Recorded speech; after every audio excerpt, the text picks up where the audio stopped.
Bharatiya Janata party के द्वारा केंद्र की मोदी सरकार के 11 वर्ष पूरे होने के उपलक्ष्य पर झारखंड में जश्न मनाया जा रहा है और इस पर झारखंड मुक्ति मोर्चा के महासचिव सुप्रियो भट्टाचार्य ने प्रेस वार्ता कर कटाक्ष किया है। उन्होंने कहा है कि भारतीय जनता पार्टी का 11 वर्ष जश्न का नहीं बल्कि विफलताओं का साल है और 111 विफलता है जिसको गिनाया जा सकता है। उन्होंने नोटबंदी, जीएसटी से लेकर के तमाम तरह के आरोप भारतीय जनता पार्टी की केंद्र सरकार पर लगाया और कहा कि यह विफलताओं का साल रहा है और कभी भी भारतीय जनता पार्टी की जो सरकार है उन्होंने गरीबों के हित के लिए काम नहीं किया है। तमाम तरह के सवाल भारतीय जनता पार्टी के केंद्र की सरकार पर उन्होंने उठाए हैं। आगे उन्होंने प्रेस वार्ता कर क्या कुछ कहा है, देखें आप। देश में अब एक नया उत्सव चल रहा है कि 11 साल बेमिसाल या 11 साल की कई उपलब्धियों को लेकर हम सब जानते हैं 2014 में जब एनडीए की सरकार का गठन हुआ था उसमें आप लोग भी सबको बहुत कोई गवाह होंगे। उस समय हमने कहा था कि भाई ये एनडीए की जो सरकार है ये देश के लिए घातक सरकार का निर्माण हुआ है, क्योंकि एनडीए का मतलब ही एब्रिविएशन उसका जो था वो नेशनल डिजास्टर अलायंस हुआ था, माने राष्ट्रीय आपदा का आगमन वहीं से शुरू हुआ। हम लोग जानते हैं 2014 के बाद जो पहला आपदा का सामना हम लोगों ने किया था वो 16 में किया, क्योंकि 14 में बहुत सारे चीजें आई थी कि बहुत हुई महंगाई की मार, बहुत हुई युवाओं के साथ खिलवाड़। अब की बार मोदी सरकार, इस तरह के कई नारे आए थे। काला धन वापस लाएंगे, 15-15 लाख रुपए लोगों के खाते में जाएंगे। ये बातें स्मरण में अभी तक है लोगों का। 2016 में पहला विपदा आया जिसको हम लोग सबको नोटबंदी कहते हैं। रातों रात संध्या 8 बजे जब ये घोषणा हुआ तो पूरे देश में हाहाकार फैल गया। नोट बदलने के नाम पर जो 1000 रुपए और 500 रुपए थे, जो 1000 और 500 रुपए थे, जो स्त्री धन के रूप में हर घर में छुपा हुआ होता था, वो सभी बाहर निकल कर आ गए और सैकड़ों लोगों ने बैंकों के बाहर कतार में लगकर अपनी जानें गंवाई। पहले 15 दिन कहा गया, फिर 30 दिन कहा गया, फिर 5 महीने कहा गया। लोगों का क्या बुरा हाल था आप लोगों ने सब देखा। केवल लोगों पर इसका असर नहीं हुआ, इसका असर एमएसएमई पर भी पड़ा कि एमएसएमई में जहां नगद से मजदूर का काम होता था वो काम बंद हो गया और एक क्रांतिकारी कदम हुआ। 1000 रुपये काले धन के रूप में देखने को मिला था उस वक्त हमारे प्रधानमंत्री जी को, उन्होंने उसको डबल करके 2000 रुपया ला दिया। मतलब आपको 1 लाख चलने के लिए यदि 100 का नोट 1000 वाला चाहिए था तो 50 नोट में ही 1 लाख रुपए लेके आप चल सकते थे। ये कौन सा इकोनॉमिक्स था उस समय? उन्होंने कहा था कि मैं हार्वर्ड से नहीं, हार्डवर्क यूनिवर्सिटी से पढ़ के आया। पार्लियामेंट का उनका स्पीच था, राज्यसभा में। और फिर क्या हुआ कि उसमें चिप लगा रहेगा, काला धन पता चल जाएगा, जमीन के नीचे गाड़े जाएंगे, वहां से भी उठ के आ जाएगा। तमाम उलझुल बातें हुई और उसके बाद नतीजा क्या निकला हम सबको मालूम है कि वो 2000 का नोट भी धीरे धीरे लोगों के पास से हटा लिया गया। किसानों की आय 2022 तक दुगनी कर देंगे। आय दुगनी की तो बात छोड़ दीजिए, किसान को एमएसपी भी नहीं मिला। और इस दौरान जब किसान आंदोलन चला तो 700 लोग शहीद हुए और पूरे 11 वर्षों में 75,000 किसानों ने आत्महत्या की, चाहे वो महाराष्ट्र हो, चाहे तमिलनाडु हो, चाहे बिहार हो, चाहे यूपी हो। ये है आपकी उपलब्धि।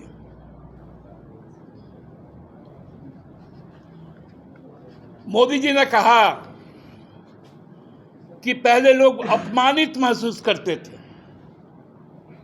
विदेशों में कि हमको भारतीय बोलने में शर्म आती थी। जब से मोदी जी विदेशों में गए तो लोगों को बड़ा गर्व का महसूस होने लगा। विदेश मंत्री विदेश नहीं जाते थे,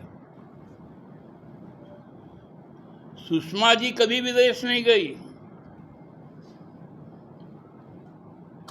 लेकिन मोदी जी जाते थे और 2405 करोड़ रुपए से भी ज्यादा केवल अपने विदेश यात्राओं पे खर्च किए।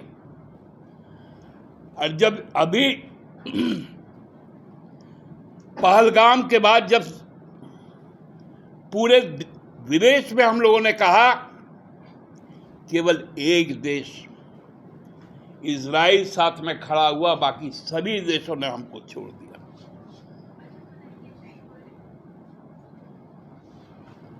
हमारी सेना अपने पराक्रम से जो ऑपरेशन की, अमेरिका का राष्ट्रपति कहता है कि व्यापार बंद कर देंगे इसलिए सीजफायर करो, और ये राष्ट्रीयता की 5 तत्वों की बात करता है। ये कौन सा राष्ट्रवाद है कि 2019 में जब पुलवामा हुआ तो 47 सैनिकों का फोटो लगाकर मोदी जी ने चुनाव प्रचार करने का काम किया। आज पहलगाम में जो हमारे देश के भाई, का बेटा, किसी का पति केवल 4 लोगों के द्वारा भून दिया गया, तो वो 4 लोग भी आज तक नदारद।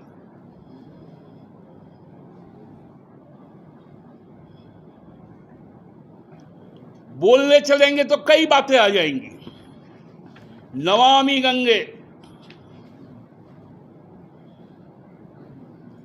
एक मंत्री थी उस समय की उमा भारती, उन्होंने बयान दिया कि मैं नमामि गंगे को साफ नहीं कर पाई, इसलिए मैं अब चुनाव की राजनीति से दूर जाती हूं।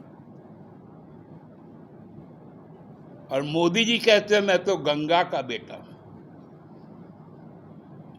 गंगा ने हमें बुलाया।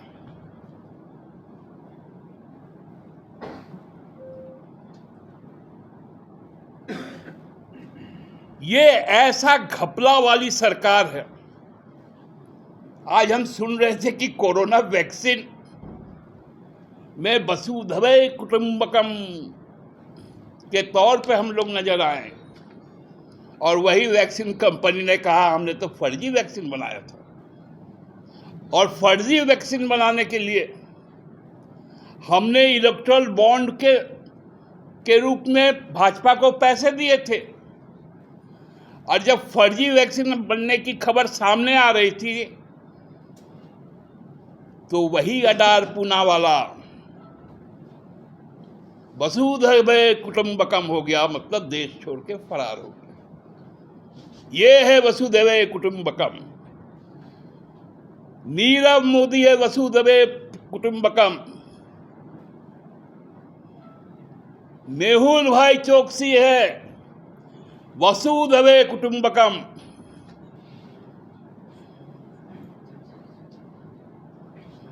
विजय मलैया वसुधैव कुटुंबकम, और ना जाने कितने कितने वसुधैव कुटुंबकम हैं। ललित मोदी, सब वसुधैव कुटुंबकम बन गए। ये बातें तो हम लोगों ने भूली नहीं। रात 12 बजे पार्लियामेंट का सत्र आहूत हुआ, जीएसटी लागू हुआ, उसके बाद का हाल क्या हुआ? लोकल ट्रेडर समाप्त हो गए।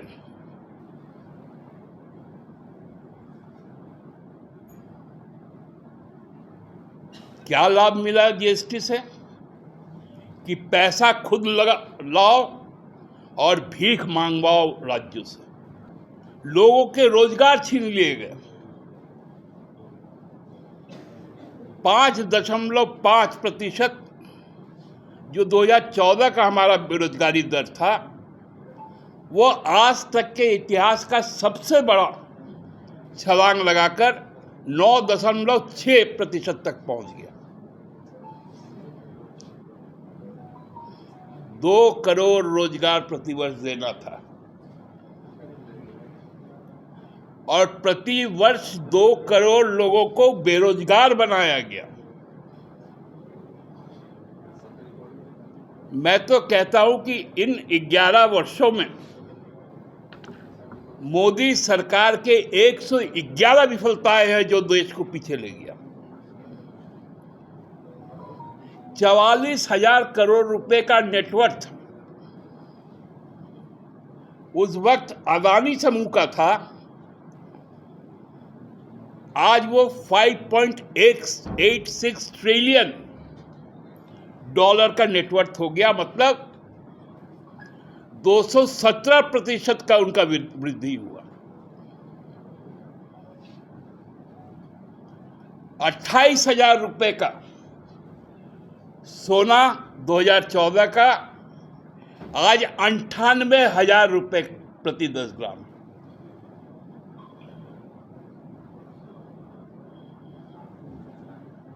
$60 में $1 जो मिलता था, आज $86 में डॉलर मिलता है।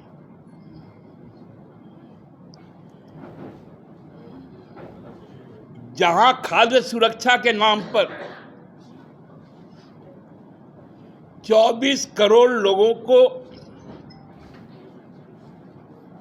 5 किलो चावल मिलता था, आज उनकी संख्या 80 करोड़ से पार हो गई। और कहते हैं 25 करोड़ लोगों को बीपीएल से हमने उठा लिया। तो 24 करोड़ से 80 करोड़ तक पहुंचाने वाले आज बोलते हैं 25 करोड़ को ऊपर उठा लिया।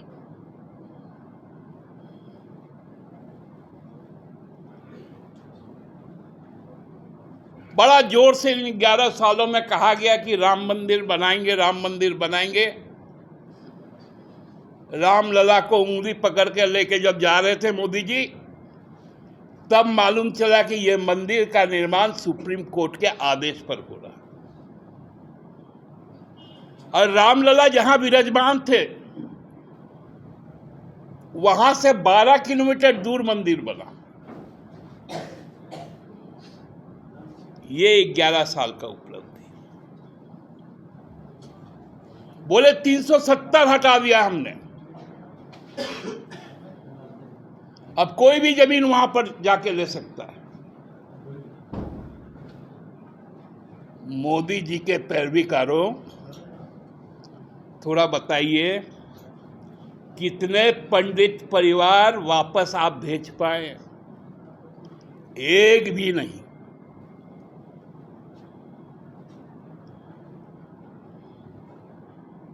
चिन्मयानंद हो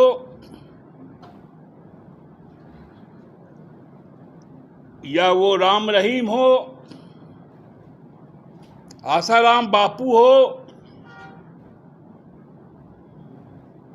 कठुआ कांड हो, हाथरस कांड हो,